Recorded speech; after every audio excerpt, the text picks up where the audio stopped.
se lo recordamos, se lo contamos aquí en Caracol Radio. Hay publicación, Vanessa, ya de hoja de vida de quien había adelantado aquí Diana Saray con mucho tino, Germán Ávila, como nuevo ministro de Hacienda.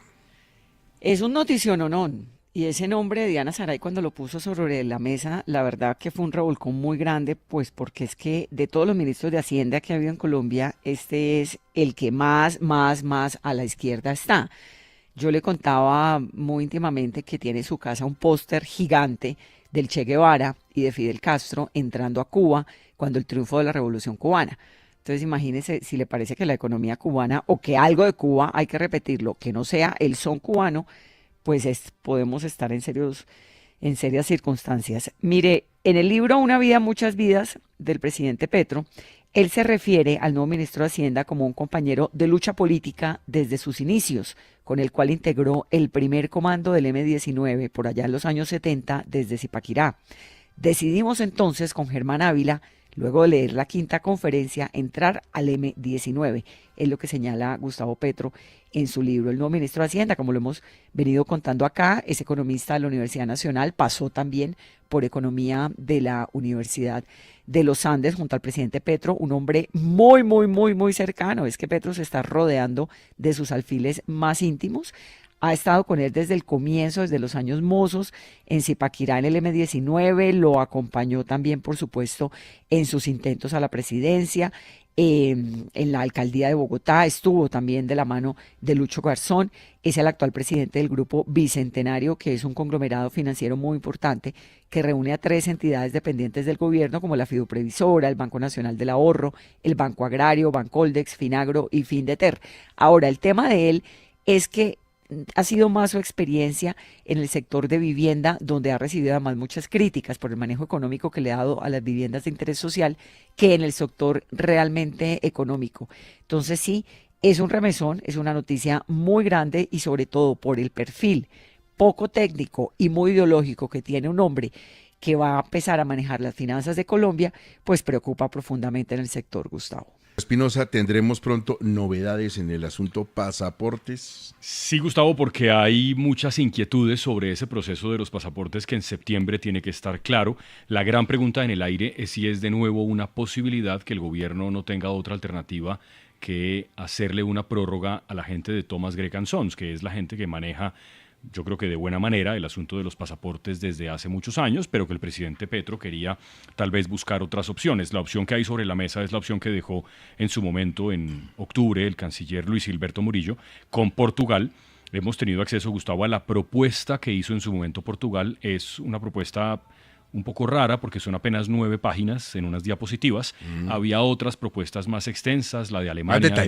Más detalladas, más finas en su presentación, como la de Alemania, por ejemplo, o la de Francia, que tenían más de 50 diapositivas. Y lo cierto, Gustavo, es que le puedo confirmar que al presidente Petro ya le han dicho desde la Cancillería que es posible que toque volver a mirar una posibilidad con Thomas Greg & Sons, simplemente porque la imprenta nacional todavía no está lista, porque 472, el servicio de mensajería, también tiene que hacer unas adecuaciones que todavía no han llegado, y porque sobre todo, a hoy, que me parece que es 20 de marzo, no existe un contrato firmado con el gobierno de Portugal.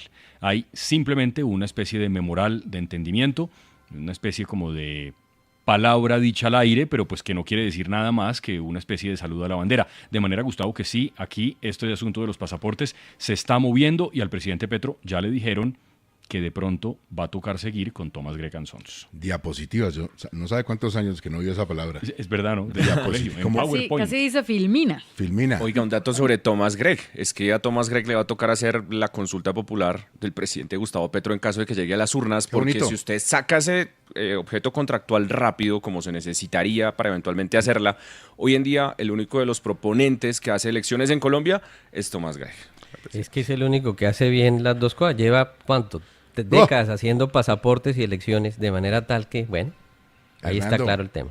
Diapositivas es como la época de Foncolpuerto, ¿cierto? Hubo decisión de la Corte. Sí, señor, hubo decisión muy importante de la Corte Suprema de Justicia que deja en firme la condena contra 8 extrabajadores de Foncolpuertos por un delito muy grave, peculado por apropiación. Recordemos además que en ese fraude de Foncolpuertos, conocido como el gran escándalo de Foncolpuertos, uno de los peores escándalos de corrupción de Colombia, participaron funcionarios y particulares conjuntándose para falsificar documentos públicos e incurrir en diferentes ilícitos o delitos, prevaricato, el peculado por apropiación y el concierto para delinquir.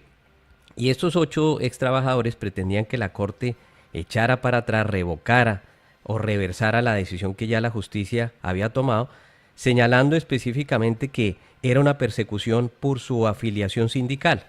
Pero la Corte, en muy buena respuesta, señaló que lo más importante es que existían en este caso múltiples pruebas que indicaban que se habían cometido por parte de estas personas involucradas en este fraude ese delito. Enhorabuena, Gustavo, por las Cortes que aquí vienen lavándole la cara a la institucionalidad. 6 de la mañana, 19 minutos. Bueno, esta semana finalmente no se discutió la reforma que busca reducir el salario de los congresistas. ¿Cómo para cuándo quedó, Sebastián? Quedó, Gustavo, inicialmente para el próximo martes. La Comisión Primera del Senado negó una proposición que buscaba subir en el orden del día este proyecto para haber arrancado esta misma semana con la discusión. Al respecto, la senadora del Pacto Histórico, María José Pizarro. Dejaría muy bien parado este Congreso, como por decir lo mínimo, que después de haber hundido la reforma laboral y por lo tanto que no se puedan garantizar derechos laborales que se perseguían alrededor de esta reforma, pues mínimo nosotros demos un debate serio alrededor de un tema que es de interés nacional en este momento. Y si bien el proyecto encuentra amplios respaldos de otros sectores, inclusive de la oposición, fue bastante clara también la negativa de los partidos a esta proposición para cambiar el orden del día. El senador de Cambio Radical, Carlos Fernando Motoa. Aquí no se trata solamente de limitar los salarios de los altos funcionarios del Estado, que estoy de acuerdo, sino que en todas las iniciativas del Congreso que se tramiten también se siga ese principio.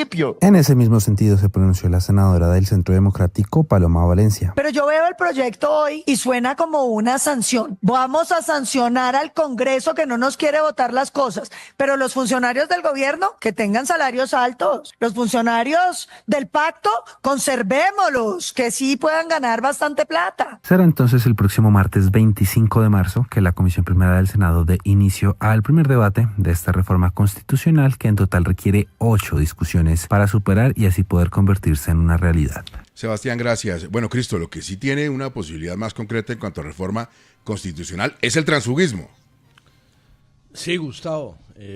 Avanza el buen ambiente para un proyecto de reforma constitucional. Recordemos que se presentó la primera vuelta en el semestre pasado, en el periodo pasado, cumplió el trámite, los 4 debates. Es un proyecto muy específico que plantea que los parlamentarios, no solamente en esta oportunidad, sino permanentemente, van a tener mucha más movilidad. Hoy que estamos en partido de fútbol, mucha más cintura para moverse e inscribirse en partidos sin necesidad de renunciar previamente a sus curules.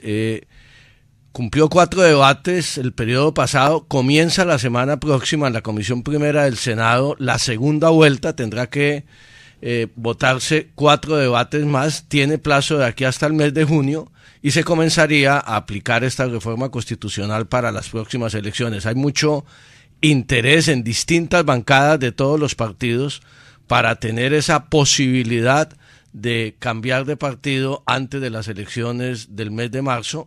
El ambiente es positivo en la Cámara de Representantes, sin lugar a dudas. Hay un poco más de dudas en el Senado. Parece haber mayorías en la Comisión Primera del Senado, donde puede tener una votación mucho más apretada es en la plenaria del Senado, pero sin duda alguna este es un proyecto que puede incidir mucho en la confección de listas de los distintos partidos tradicionales y también las nuevas fuerzas independientes en las próximas elecciones del mes de marzo.